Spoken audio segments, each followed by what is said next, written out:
Halo semua, balik lagi di channel Toraokun. Sebelum pembahasannya dimulai, silahkan klik tombol subscribe dan aktifkan lonceng notifikasinya supaya kalian gak ketinggalan info dan teori terbaru seputar One Piece. Buat kalian yang mau informasi tambahan soal SBS atau databook, kalian bisa follow Instagram Toraokun. Di sana admin akan memposting soal SBS, databook, dan berbagai teori singkat. Sekarang lanjut ke pembahasan. Manga One Piece Chapter 1077 telah terbit dan memperlihatkan berbagai hal menarik. Dalam video kali ini, channel Toraokun akan membahas tentang chapter terbaru ini dengan memberikan pendapat dan juga beberapa teori. Chapter kali ini berjudul Harusnya Kau Menyadarinya Lebih Awal. Cerita dimulai dengan menampilkan Sentomaru yang sedang berada di suatu pabrik bernama Fabirio. Di sana, Sentomaru tidak sendirian. Ada cukup banyak orang-orang yang merupakan para peneliti atau pekerja di Pulau Egghead. Sentomaru pun meminta semua orang itu untuk meninggalkan Pulau Egghead secepat mungkin. Mereka bingung tentang apa yang sebenarnya sedang terjadi di pulau tersebut. Sebelumnya, mereka telah melihat semua pasifista telah dikerahkan, yang artinya akan ada situasi darurat di sana. Sebelum menjawab, terlebih dahulu Sentomaru menceritakan tentang suatu peristiwa yang pernah menimpa Pulau Ohara. Pulau itu suatu hari secara tiba-tiba menghilang dari peta dunia. Alasannya, karena orang-orang di Ohara menentang pemerintah dunia. Saat Sentomaru menjelaskan, muncul panel yang mengingatkan kita semua tentang Pulau Ohara. Di pulau tersebut, ada perpustakaan sejarah terbesar di dunia. Orang-orang terpelajar di Ohara memutuskan untuk memecahkan misteri Poneglyph, padahal itu dilarang oleh pemerintah dunia. Mereka pun menerima konsekuensi yang sangat berat, yang mana semuanya mati kecuali Nico Robin. Setelah menceritakan soal itu, Sentomaru sekarang menjelaskan kaitannya dengan apa yang akan terjadi di Pulau Egghead. Sentomaru bilang bahwa saat ini pemerintah dunia mengincar Vegapunk, sama seperti dulu mereka mengincar orang-orang Ohara. Mereka bermaksud untuk menghilangkan Vegapunk dari muka bumi, yang mana tentu mereka sudah mempertimbangkan segala konsekuensi yang mungkin terjadi. Maka dari itu, mengingat sekarang ini Vegapunk berada di Pulau Egghead, Sentomaru khawatir hal buruk seperti di Ohara akan segera menimpa Pulau Egghead. Itulah mengapa, demi kebaikan para peneliti dan pekerja di sana, mereka harus cepat-cepat meninggalkan pulau masa depan itu. Sentomaru juga melihat ke arah laboratorium. Dia ingin Luffy cepat-cepat keluar dari sana dan membawa Vegapunk, sambil dia juga bertanya-tanya apa yang sebenarnya sedang terjadi di laboratorium saat ini. Sentomaru tidak tahu bahwa keadaan di dalam laboratorium sedang kacau dan tidak terkendali.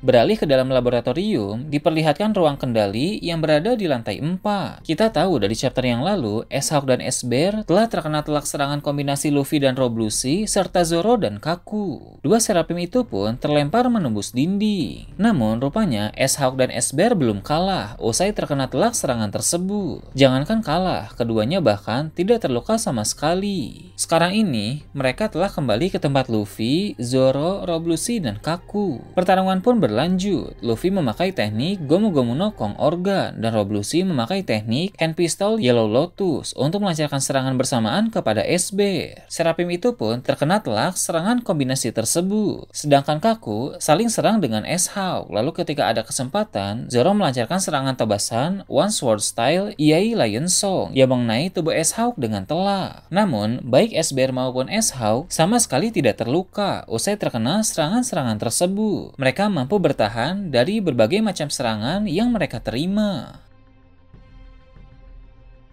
Luffy dan Rob Lucci yang tadinya sedang bertransformasi, kini telah kembali ke wujud normal. Luffy pun kesal dengan para Serapim, sebab mereka sangat tangguh dan mampu bangkit kembali dengan sangat cepat. Luffy bahkan bertanya, apakah mereka itu Kaido, sebab daya tahan tubuh mereka sangat mengerikan. Di sana, Zoro jadi teringat kepada King yang pernah dia hadapi di Perang Wano. Menurut Zoro, para Serapim terlihat seperti King. Pendengar itu membuat Shaka berkata bahwa Kaido memang memiliki seorang anak buah dari ras Lunaria. Namun, Zoro mengaku dia tidak tahu apa ras dari King dan siapa nama aslinya. Shaka pun bilang orang yang Zoro maksud mungkin adalah Albert. Seperti yang kita tahu, nama asli King memang adalah Albert. Dia dulu pernah menjadi bahan penelitian di Pang Hazard. Dijelaskan oleh Shaka bahwa para Serapim diperkuat dengan darah Lunaria. Tak heran daya tahan tubuh mereka sangat hebat. Ras Lunaria memang terkenal dengan kekuatan tubuh yang luar biasa, yang bahkan pada masa lalu lalu, mereka dianggap dewa oleh sebagian orang. Zoro pun bilang, kalau memang benar para Seraphim diperkuat dengan darah dari Ras King, maka yang harus dilakukan saat ini adalah memperhatikan api yang berada di punggung mereka. Berdasarkan pengalaman bertarung melawan King, Zoro tahu kelemahan dari ras Lunaria. Apabila api di punggung mereka sedang padam, maka pertahanan mereka menjadi berkurang, sehingga itu adalah kesempatan untuk melancarkan serangan. Sedangkan apabila api di punggung mereka sedang menyala, maka mereka bisa dibilang tidak terkalahkan, sebab serangan-serangan dari musuh tidak ada artinya. Zoro juga meminta maaf karena terlambat menyadari itu, sehingga mereka dari tadi hanya membuang-buang tenaga. Rob Lucci pun merespon dengan berkata bahwa itu tidak masalah, yang penting sekarang mereka telah mengetahui cara efektif untuk melawan para Seraphim. Zoro kemudian mengatakan bahwa ciri khusus seperti rambut putih, kulit gelap, sayap hitam, dan api di punggung memang ciri fisik dari King. Mendengar itu membuat Luffy, Rob Lucci, dan Kaku langsung emosi. Sebab jika ternyata ciri fisik King yang pernah Zoro lawan semirip itu dengan ciri fisik Seraphim, harusnya Zoro menyadari hal tersebut lebih awal.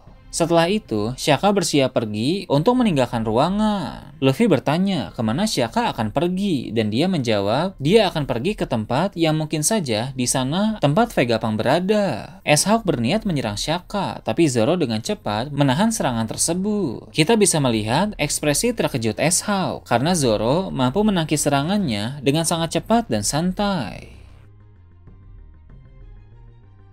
Berpindah ke tempat lain, lantai 3 bangunan A diperlihatkan. Di sana, ada Nami yang sedang bertarung melawan Ace-Shark. Rupanya, Ace-Shark telah menyerang Brook sebelumnya, sampai-sampai kepala Brook lepas dari badan. Edison yang bersama mereka juga telah dihajar oleh Ace-Shark hingga hampir rusak total. Tinggal Nami yang masih berdiri. Nami memakai kekuatan Zeus untuk melancarkan serangan Thunderbolt, yang mana serangan itu tepat mengenai perut Ace-Shark. Ace-Shark pun terjatuh, tapi dia segera memakai kekuatan buah iblis Sui Sui no Mi, sehingga dia masuk ke dalam lantai. Brook yang melihat itu tahu bahwa Ace-Shark akan melakukan serangan mendadak, sehingga Brook meminta Nami untuk berhati-hati, dan Brook pun segera memasang kembali kepalanya lalu berdiri untuk bersiap. Namun Ace-Shark muncul dengan sangat cepat di belakang Nami, bahkan Brook tidak sempat mengantisipasi. Untung saja Sanji muncul tepat waktu dan melancarkan tendangan Cook Rare Strike kepada Ace-Shark. Seraphim itu pun terlempar dan terjadi efek ledakan. Sanji bilang tak peduli Seraphim itu siapa, dia akan menghabisinya.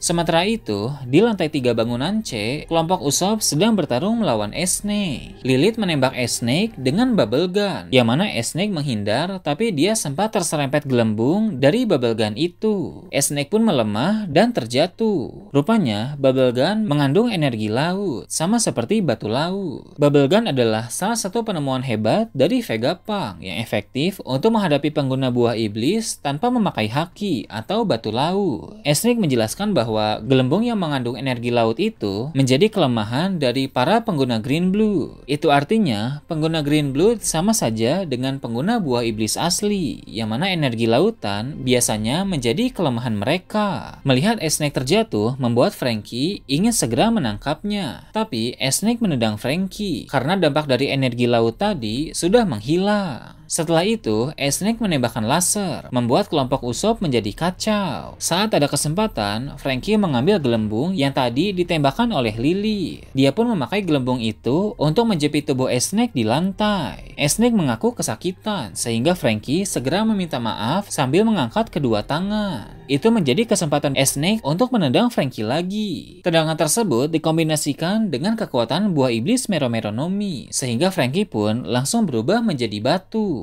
S-Snake tidak hanya sekedar kuat, tapi juga cerdik. Setelah itu, Lilith menembak secara beruntun memakai bubble gun, tapi tidak ada satupun yang mengenai tubuh S-Snake. Seraphim itu pun mengedipkan mata dan memasang ekspresi imut kepada Lilith dan Usopp, sehingga mereka berdua terpesona. Kemudian, S-Snake segera memakai kekuatan Mero Mero no Mi untuk membuat mereka berdua menjadi batu juga. Dengan membatunya Franky, Usopp, dan Lilith, maka bisa dibilang keadaan mereka sekarang sangat mengkhawatirkan. Beralih ke tempat lain, Shaka berhasil menemukan tempat Vegapunk yang asli dikurung. Namun, tanpa Shaka sadari, ternyata ada seseorang yang mengikutinya dari belakang. Orang itu pun segera menembak kepala Shaka, dan setelah itu, chapter pun berakhir. Nah itu tadi review dan teori tentang One Piece chapter 1077. Gimana menurut kalian? Silahkan tulis di kolom komentar di bawah. Oke, segitu aja untuk pembahasan kali ini. Jangan lupa like, share, dan subscribe untuk video menarik selanjutnya. Gue Toraukun, Shambles.